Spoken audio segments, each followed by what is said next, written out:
अपने श्रेष्ठ स्वमान के फखुर में रह असंभव को संभव करते बेफिक्र बादशाह बनो। आज बाप दादा अपने चारों ओर के श्रेष्ठ स्वमानधारी विशेष बच्चों को देख रहे हैं।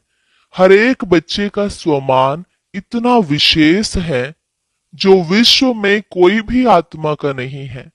आप सभी विश्व की आत्माओं के पूर्वज भी हो और पूज्य भी हो। सारे सृष्टि के वृक्ष की जड़ में आप आधार मूर्त हो। सारे विश्व की पूर्वज पहली रचना हो। बाप दादा हर एक बच्चे की विशेषता को देख खुश होते हैं, चाहे छोटा बच्चा है, चाहे बुजुर्ग माताएं हैं, चाहे प्रवृत्ति वाले हैं। हर एक की अलग अलग विशेषताएं हैं। आजकल कितने भी बड़े बड़े साइंसदान हैं, दुनिया के हिसाब से विशेष हैं, जो प्रकृति जीत तो बने, चंद्रमा तक भी पहुंच गए, लेकिन इतनी छोटी सी ज्योति स्वरूप आत्मा को नहीं पहचान सकते। और यहाँ छोटा सा बच्चा भी मैं आत्मा हूँ ज्योति बिंदु को जानता है, फलक से कहता है मैं आत्मा हूँ। कितने भी बड़े महात्माएं हैं और ब्राह्मण माताएं हैं, माताएं फलक से कहती हमने परमात्मा को पा लिया है ना। और महात्माएं क्या कहते, परमात्मा को पाना बहुत मुश्किल है। प्रवृत्ति वाले चैलेंज करते हैं कि हम सब प्रवृत्ति में रहते, साथ रहते, पवित्र रहते हैं, क्योंकि हमारे बीच में बाप है, इसलिए दोनों साथ रहते भी सहज पवित्र रह सकते हैं, क्योंकि पवित्रता हमारा स्वधर्म है। पर धर्म मुश्किल होता है, स्वधर्म सहज होता है। और लोग क्या कहते, आग और कपूस साथ में रह नहीं सकते, बड़ा मुश्किल है। और आप सब क्या कहते, बहुत सहज है। आप सबका शुरू शुरू का एक गीत था, कितने भी सेठ स्वामी हैं लेकिन एक अल्फ को नहीं जाना है, छोटी सी बिंदी आत्मा को नहीं जाना, लेकिन आप सभी बच्चों ने जान लिया, पा लिया। इतने निश्चय और फकुर से बोलते हो, असंभव संभव है। बाप दादा भी हर एक बच्चे को विजयी रत्न देख हर्षित होते हैं, क्योंकि हिम्मते बच्चे मददे बाप है। इसलिए दुनिया के लिए जो असंभव बातें हैं वह आपके लिए सहज और संभव हो गई है। फकुर रहता है कि हम परमात्मा के डायरेक्ट बच्चे हैं। इस नशे के कारण, निश्चय के कारण, परमात्मा बच्चे होने के कारण माया से भी बचे हुए हो। बच्चा बनना अर्थात सहज बच जाना। तो बच्चे हो और सब विघ्नों से, समस्याओं से बचे हुए हो। तो अपने इतने श्रेष्ठ स्वमान को जानते हो ना। क्यों सहज है, क्योंकि आप साइलेंस की शक्ति द्वारा परिवर्तन शक्ति को कार्य में लगाते हो, नेगेटिव को पॉजिटिव में परिवर्तन कर लेते हो। माया कितने भी समस्या के रूप में आती है, लेकिन आप परिवर्तन की शक्ति से, साइलेंस की शक्ति से समस्या को समाधान स्वरूप बना देते हो, कारण को निवारण के रूप में बदल देते हो। है ना इतनी ताकत। कोर्स भी कराते हो ना, नेगेटिव को पॉजिटिव करने की विधि सिखाते हो। यह परिवर्तन शक्ति बाप द्वारा वर्षे में मिली है।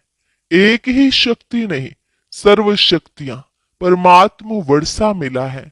इसलिए बाप दादा हर रोज कहते हैं, हर रोज मुरली सुनते हो ना, तो हर रोज बाप दादा यही कहते, बाप को याद करो और वर्षे को याद करो। बाप की याद भी सहज क्यों आती है, जब वर्षे की प्राप्ति को याद करते तो बाप की याद प्राप्ति के कारण सहज आ जाती है। हर एक बच्चे को यह रूहानी फकुर रहता है। दिल में गीत गाते हैं ना, पाना था वो पा लिया। सभी के दिल में यह स्वतः ही गीत बजता है ना, फकुर है ना।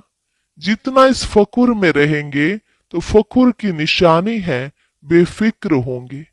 अगर किसी भी प्रकार का संकल्प में, बोल में या संबंध संपर्क में फिक्र रहता है तो फकुर नहीं। बाप दादा ने बेफिक्र बादशाह बनाया है। बोलो, बेफिक्र बादशाह हो? हैं तो हाथ उठाओ जो बेफिक्र बादशाह हैं। बेफिक्र हो या कभी कभी फिक्र आ जाता है? अच्छा है, जब बाप बेफिक्र है तो बच्चों को क्या फिक्र है? बाप दादा ने तो कह दिया है, सब फिक्र व किसी भी प्रकार का बोझ है तो बाप दादा को दे दो। बाप सागर है ना, तो बोझ सारा समा जाएगा। कभी बाप दादा बच्चों का एक गीत सुन के मुस्कुराता है। पता है कौन सा गीत? क्या करें कैसे करें? कभी कभी तो गाते हो ना। बाप दादा तो सुनता रहता है। लेकिन बाप दादा सभी बच्चों को यही कहते हैं, हे मीठे बच्चे, लाडले बच्चे, साक्षी दृष्टा के स्थिति की सीट पर सेट हो जाओ और सीट पर सेट होके खेल देखो, बहुत मजा आएगा। वहां त्रिकालदर्शी स्थिति में स्थित हो जाओ। सीट से नीचे आते इसलिए अपसेट होते हो, सेट रहो तो अपसेट नहीं होंगे। कौन सी तीन चीजें बच्चों को परेशान करती हैं? चंचल मन, भटकती बुद्धि और तीसरा पुराने संस्कार। बाप दादा को बच्चों की एक बात सुनकर हंसी आती है। पता है कौन सी बात है? कहते हैं, बाबा क्या करें, मेरे पुराने संस्कार है ना। बाप दादा मुस्कुराता है, जब कह ही रहे हो मेरे संस्कार, तो मेरा बनाया है, तो मेरे पर तो अधिकार होता ही है। जब पुराने संस्कार को मेरा बना दिया तो मेरा तो जगह लेगा ना। क्या यह ब्राह्मण आत्मा कह सकती है मेरे संस्कार? मेरा मेरा कहा है तो मेरे ने अपनी जगह बना दी है। आप ब्राह्मण मेरा नहीं कह सकते। यह पास्ट जीवन के संस्कार हैं, शूद्र जीवन के संस्कार हैं, ब्राह्मण जीवन के नहीं हैं।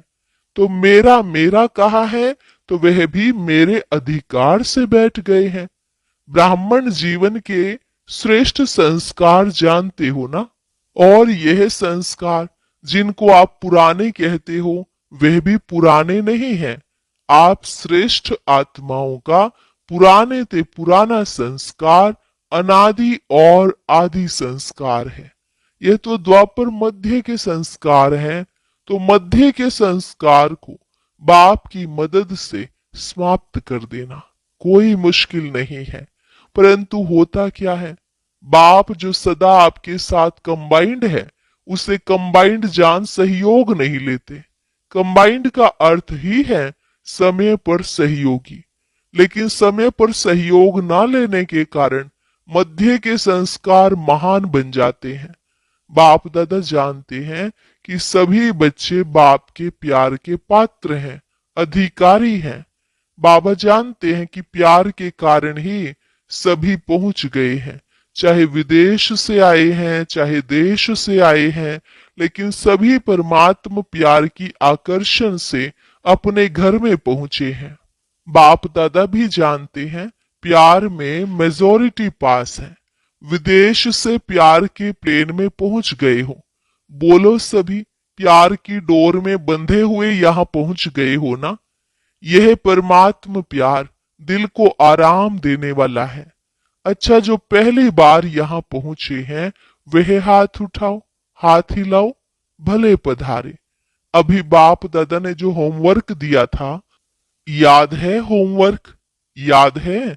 बाप दादा के पास कई तरफ से रिजल्ट आई है।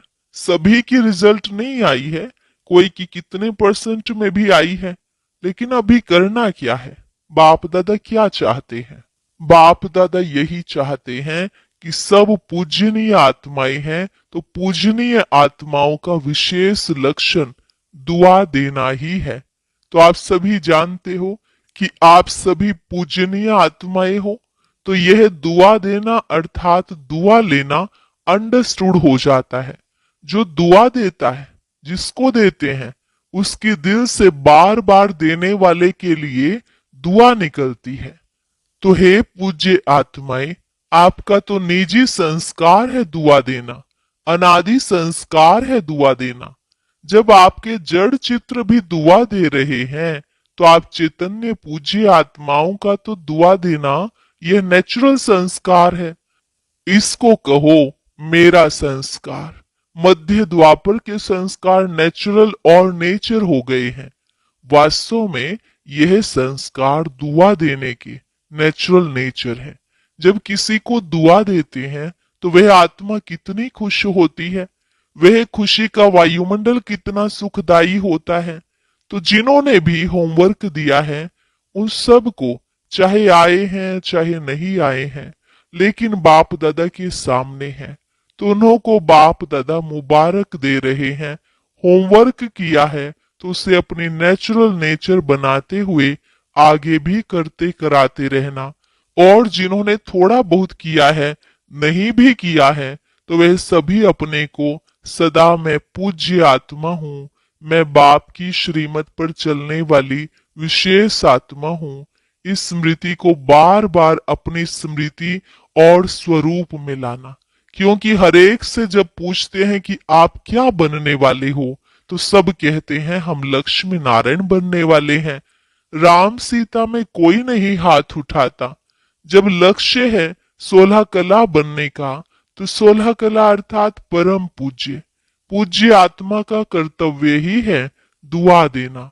यह संस्कार चलते फिरते सहज और सदा के लिए बनाओ।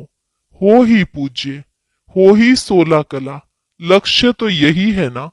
बाप दादा खुश है। जिन्होंने भी किया है उन्होंने अपने मस्तक में विजय का तिलक बाप द्वारा लगा दिया है। साथ में सेवा के समाचार भी बाप दादा के पास सबकी तरफ से, वर्गों की तरफ से, सेंटर्स की तरफ से बहुत अच्छी रिजल्ट सहित पहुंच गए हैं। तो एक होमवर्क करने की मुबारक और साथ में सेवा की भी मुबारक पदम पदम गुना है। बाप दादा ने देखा कि गांव गांव में संदेश देने की सेवा बहुत अच्छे तरीके से मेजॉरिटी एरिया में की है। तो यह सेवा भी रहम दिल बनकर की, इसलिए सेवा के उमंग उत्साह में रिजल्ट भी अच्छी दिखाई दी है। यह मेहनत नहीं की, लेकिन बाप से प्यार अर्थात संदेश देने से प्यार, तो प्यार के मोहब्बत में सेवा की है। तो प्यार का रिटर्न सब सेवाधारियों को स्वतः ही बाप का पद्म पद्म गुना प्यार प्राप्त है और होता रहेगा।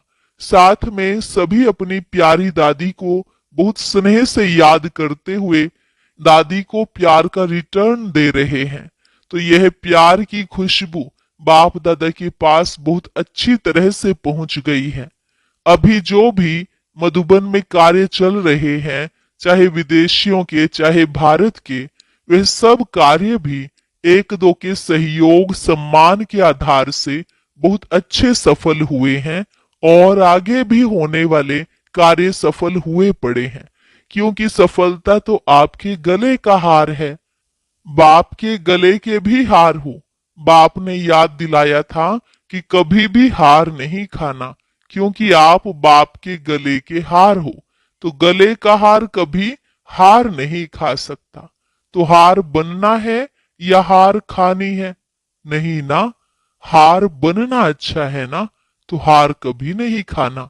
हार खाने वाले तो अनेक करोड़ों आत्माएं हैं। आप हार बन के गले में पिरोए हुए हो, ऐसे है ना।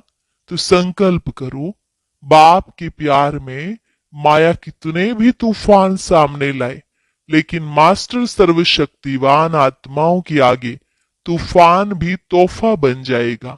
ऐसा वरदान सदा याद करो।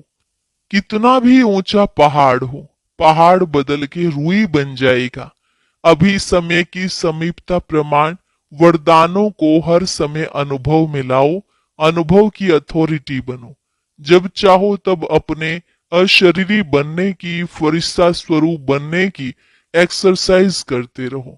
अभी अभी ब्राह्मण, अभी अभी फरिश्ता, अभी अभी अशरीरी, चलते फिरते कामकाज करते हुए भी 1 मिनट 2 मिनट निकाल अभ्यास करो। चेक करो, जो संकल्प किया वही स्वरूप अनुभव किया।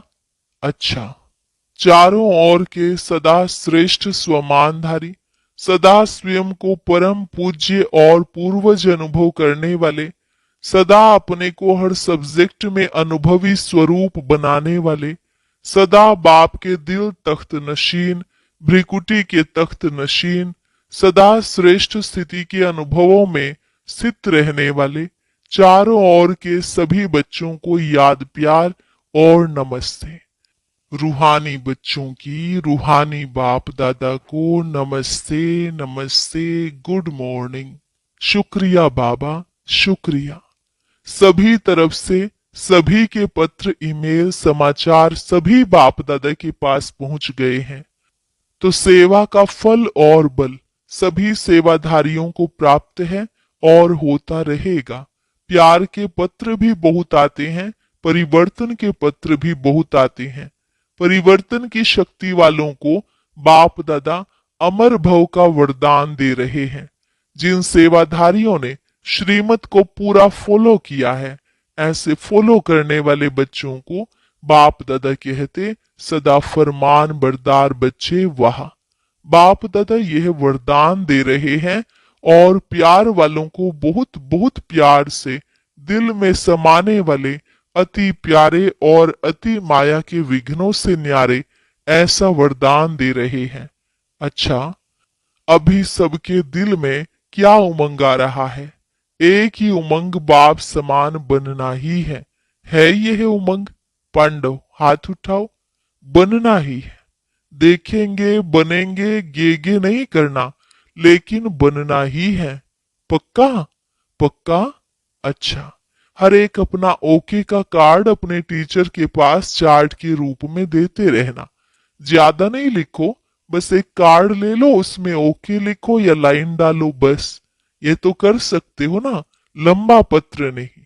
अच्छा, वरदान संगम युग पर प्रत्यक्ष फल द्वारा शक्तिशाली बनने वाली सदा समर्थ आत्मा भव। संगम युग पर प्रत्यक्ष फल द्वारा शक्तिशाली बनने वाली सदा समर्थ आत्मा भव। संगम युग पर जो आत्माएं बेहद सेवा के निमित्त बनती हैं, उन्हें निमित्त बनने का प्रत्यक्ष फल शक्ति की प्राप्ति होती है। यह प्रत्यक्ष फल ही श्रेष्ठ युग का फल है। ऐसा फल खाने वाली शक्तिशाली आत्मा किसी भी परिस्थिति के ऊपर सहज ही विजय पा लेती है। वह समर्थ बाप के साथ होने के कारण व्यर्थ से सहज मुक्त हो जाती है। जहरीले सांप समान परिस्थिति पर भी उनकी विजय हो जाती है। इसलिए यादगार में दिखाते हैं कि श्री कृष्ण ने सर्प के सिर पर डांस किया। स्लोगन पास विद ऑनर बनकर पास्ट को पास करो और बाप के सदा पास रहो। पास विद ऑनर बनकर पास्ट को पास करो और बाप के सदा पास रहो। अव्यक्त इशारा अशरीरी व विदेही स्थिति का अभ्यास बढ़ाओ। जैसे बाप दादा अशरीरी से शरीर में आते हैं, वैसे ही बच्चों को भी अशरीरी होकर के शरीर में आना है। अव्यक्त स्थिति में स्थित होकर फिर व्यक्त में आना है। जैसे शरीर को छोड़ना और शरीर को लेना, यह अनुभव सभी को है। ऐसे ही जब चाहो तब शरीर का भान छोड़कर अशरीरी बन जाओ और जब चाहो तब शरीर का आधार लेकर कर्म करो। बिल्कुल ऐसे ही अनुभव हो जैसे यह स्थूल चोला अलग है और चोले को धारण करने वाली मैं आत्मा अलग हूं।